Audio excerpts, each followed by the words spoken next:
Cabinet meeting में कल गुलबर्गे के दो अहम जो स्कीम्स थे उसको अप्रूवल दिया गया है, मंजूरी दी गई है, जिसमें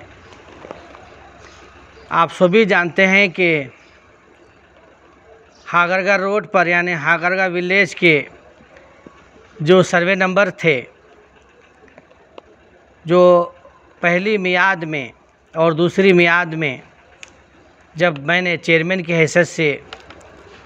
अपना ओहदा संभाला तो ये मेरी देरीना ख्वाहिश थी कि जब से गुलबर्गा डेवलपमेंट अथॉरिटी क़ायम हुआ है, बना है, तब से अभी तक कोई ऐसा खालिस मुस्लिम इलाक़े में कोई जीडीए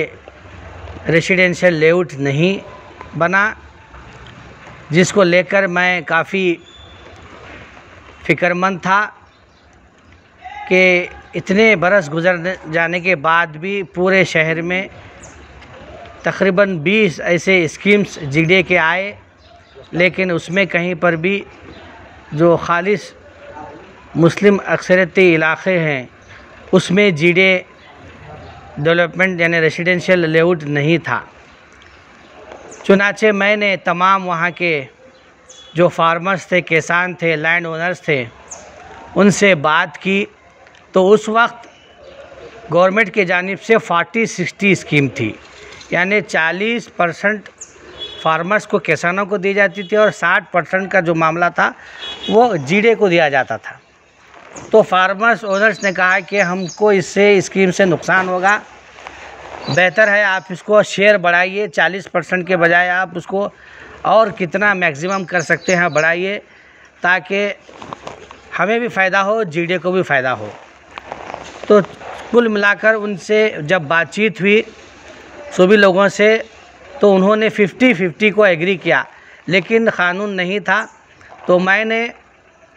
उस वक्त जो वज़ीर डिस्ट्रिक्ट इंचार्ज मिनिस्टर थे, निगरानकार वज़ीर जनाब क़मरुल इस्लाम साहब,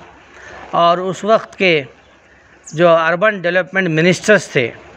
विनय कुमार सोरके जी और रोशन बेग साहब, उनसे सबसे बातचीत कर और सिद्धरामैया सरकार थी, उसमें सिद्धरामैया चीफ मिनिस्टर थे,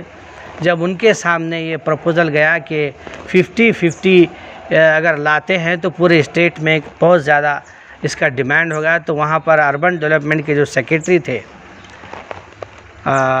अनिल कुमार जी, तो उन्होंने काफ़ी अच्छी बात की कि सभी स्टेट से यही प्रपोज़ल आ रहा है कि 40-60 को हम नहीं मानेंगे, 50-50 अगर करते हैं तो हम इसको एग्री होंगे। तो चुनाचे मेरी इस गुलबर्गे की आवाज़ पर वो एक तरमीमी bill, amendment bill urban development authority का लाया गया, जिसमें 50-50 के तौर पर उसको मंजूरी दी गई। तब ये तमाम जो फार्मर्स थे उन लोगों ने रज़ामंदी का इजहार किया। जुमला 287 एकड़ पर मुश्तमिल ये हागरगे की स्कीम्स का हमने उसको प्लान बनाया था, उसको स्कीम में लिया था, जिसमें पहले मरहले में 117 जो फार्मर्स हैं, जो ज़मींदार हैं, उन्होंने रज़ामंदी का इजहार करते हुए हमसे बातचीत की और पूरी जो अपनी लैंड थी उन्होंने जीडीए के नाम रजिस्ट्रेशन करवाई, जिसमें कई मराहिल में मुझे उनसे मीटिंग करनी पड़ी, उनको कन्विंस करना पड़ा। और जो बाकी के जो लोग बच गए हैं, यानी 117 के बाद जो बैलेंस जो बच जाते हैं, वो लोग असमंजस में हैं और वो ये कह रहे थे कि पहले ये फ़र्स्ट फेज़ तो ले लीजिए, सेकंड फेज़ में हम शामिल होंगे। तो इंशाअल्लाह मुझे उम्मीद है कि ये काम जल्द से जल्द शुरू होगा और माबाकी के जो लोग अभी जो बच रहे हैं वो भी जल्द से जल्द जीडीए से रुजू होंगे और पूरा एक 300 एकड़ पर मुश्तमिल ये जो हागरगे का जो इलाक़ा है, जो तेज़ी से एक्सटेंशन एरिया है बढ़ते जा रहा है, और उसके बहुत करीब ही रिंग रोड का भी अनकरीब उसका काम शुरू होगा, यानी एडमिनिस्ट्रेटिव अप्रूवल वहाँ पर रिंग रोड का ट्रांसपोर्ट मिनिस्ट्री मरकज़ी हुकूमत की जानिब से बाकी है, जिसमें आपने देखा कि नितिन गडकरी जी ने, जो ट्रांसपोर्ट मिनिस्टर हैं यूनियन, उन्होंने कहा है कि स्टेट गवर्नमेंट को चाहिए, चीफ मिनिस्टर को चाहिए कि वो एक मीटिंग कन्वे करे यूनियन ट्रांसपोर्ट मिनिस्ट्री की, जिसमें वो ये चाह रहे हैं कि जो स्टेट का जो जीएसटी है, यानी जो रॉयल्टी जो लगती है जो रोड बनाने के लिए, वो उसको एग्जम्पशन देंगे, वो उसको लागू नहीं करेंगे। उसमें कोई वो जीएसटी और रॉयल्टी जो मटेरियल को जो लगता है आउटर रिंग रोड बनाने के लिए, वो टोटली उसको माफ़ करेंगे, एग्जम्पशन करेंगे। या नहीं तो स्टेट गवर्नमेंट आ सकती है 50-50, यानी स्टेट गवर्नमेंट का 50% शेयर होगा, फिर सेंट्रल गवर्नमेंट का शेयर होगा। तो अब चीफ मिनिस्टर कर्नाटका श्रीमान येडियुरप्पा जी पर मुनस्सिर है, और यहाँ के जो एमपी हैं उमेश यादव जी और डॉक्टर मल्लिकार्जुन खड़गे, जो 2 एमपी हैं जो बहुत ही असर और रसूख रखते हैं, अपोजिशन पार्टी लीडर हैं डॉक्टर मल्लिकार्जुन खड़गे जी, जो साबिक़ में भी उन्होंने इस रिंग रोड को लेकर बहुत सारा काम किया था। तो वो और डॉक्टर उमेश यादव अगर पहल करें तो इंशाअल्लाह वो भी प्रोजेक्ट बहुत जल्द हो जाएगा, जिसके बाद इस इलाके का जो हागरगा रोड है, आज़ादपुर रोड है और जो तावरगिरा है या अतराफ़ अकनाफ की जो रिंग रोड जब जा रही है, तो ये गुलबर्गे का ये नक्शा बदल कर रहेगा। तो इंशाअल्लाह मुझे उम्मीद है कि बहुत जल्द से जल्द ये काम शुरू होगा, प्रोजेक्ट शुरू होगा। तो उसमें हमारी ये ख्वाहिश थी कि उसमें प्रेस रिपोर्टर्स को उसमें एक ब्लॉक रखा जाए और साथ ही साथ आइमा मुअज़्ज़िन को भी एक ब्लॉक रखा जाए, लेकिन मेरी मियाद ख़त्म हो गई, मैं उसको कर नहीं सका। बहरहाल जो मेरे जो स्कीम्स थे, खुसनूर में हमने 90 एकड़ ज़मीन आउटलेट सेल पर, यानी उनको पैसे देकर हमने जो ख़रीदी थी, वो भी मंजूर हुई, उसका भी काम चल रहा है। और दूसरा हागरगे का एक लॉन्ग पेंडिंग डिमांड था, लोगों में एक गलत फहमी थी क्या ये प्रोजेक्ट होगा या नहीं होगा। तो एक हद यहाँ तक भी, एक मौका यहाँ तक, मामला यहाँ तक आया कि ओनर्स ने ये भी कहा कि अब हम बर्दाश्त नहीं कर सकते, लिहाजा हमारे लैंड हमको वापस दी जाए। लिहाजा उन तमाम ज़मीन ओनर्स ने, लैंड ओनर्स ने बहुत ही सब्र का मुजाहरा किया, और सब्र का मुजाहरा करते हुए उन्होंने जीडे का साथ दिया, सरकार का साथ दिया, जिसकी वजह से ये स्कीम आज मंजूर होकर सरकार ने उसको मंजूरी दी है। और साथ ही साथ सेकेंड जो हाईटेक वेजिटेबल मार्केट का जो साबिक़ में मेरी मियाद में मैंने उसको रिवाइज़ करके, जो 2012 में सिर्फ एक रेजोल्यूशन किया गया था कि कंडी मार्केट में एक तरकारी मार्केट बनाया जाए, लेकिन उसमें कोई प्लान नहीं था, कोई मंसूबा नहीं था। मैंने जब उसका जायज़ा लिया तो उसको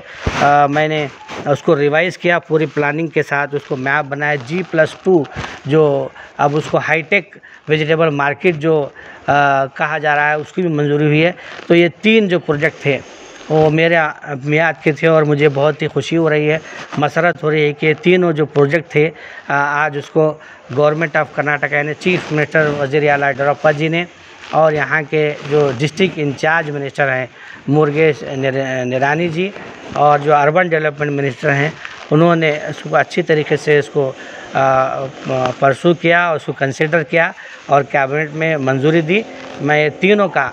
श्रीमान BS येडियुरप्पा जी का, अर्बन डेवलपमेंट मिनिस्टर और ख़ासकर मुरुगेश निरानी जी का बहुत बहुत शुक्रिया अदा करता हूं, और उनसे निवेदन करता हूं कि जल्द से जल्द इसको जो उसका प्रोसेस है, उसको टेंडर कॉल करके और इसको पूरा जो हैंडओवर अपने लेकर के जल्द से जल्द इस काम को शुरुआत कराएं। यहाँ पर हमने उसको बुकलेट यहाँ पर रिलीज़ करवाई थी कि मेरी जो मियाद थी जो 30 महीने की, आप देख रहे हैं ये बुकलेट है, ये 30 माह की ये बुकलेट है। इसमें हमने यहाँ पर नूतन बढ़ावाने योजना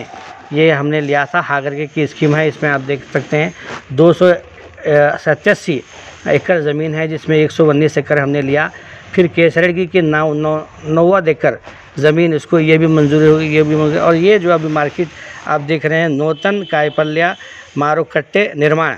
यानी जो हाईटेक वेजिटेबल मार्केट है G+2, आप यहाँ देख सकते हैं यहाँ पर 1-124 जो हैं ये, इसका हमने बाज़ाब्ता इसको ऑथेंटिक रिलीज़ किया था। मैं फिर एक बार हमारे जो कांग्रेस के भी जो कायदीन थे डॉक्टर मल्लिकार्जुन खड़गे जी ने जो मुझे जीडीए चेयरमैन बनाने में, पहले में खमरुल इस्लाम साहब जो अव्वल दर्जे में, उनकी बहुत ख्वाहिश थी कि मैं जीडीए चेयरमैन बनूं, वो और उसके बाद डॉक्टर मल्लिकार्जुन खड़गे दोनों ने मिलकर मुझे मुत्तफ़िक़ा तौर पर पहली मियाद के लिए चेयरमैन बनाया। फिर मेरे जो स्कीम्स थे, जो मेरे काम करने का जो तरीक़ाकार था, उसको देखते हुए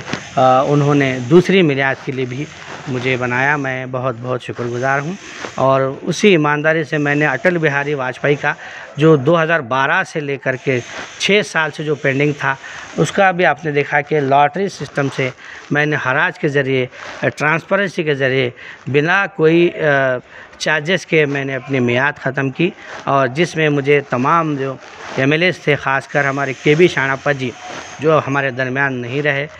उन्होंने मुझे बहुत साथ दिया। और इकबाल अहमद सैगड़गी, जी राम कृष्णा जी और अमरनाथ पाटिल जी, बीजी पाटिल जी के अलावा हमारे साउथ के जो एमएलए थे अपू गड़ा जी, उन्होंने भी बहुत ज़्यादा मुझे साथ दिया। और बार बार वो वेजिटेबल मार्केट को लेकर के बहुत फ़िक्रमंद थे कि इसको जल्द से जल्द आगे बढ़ाया जाए।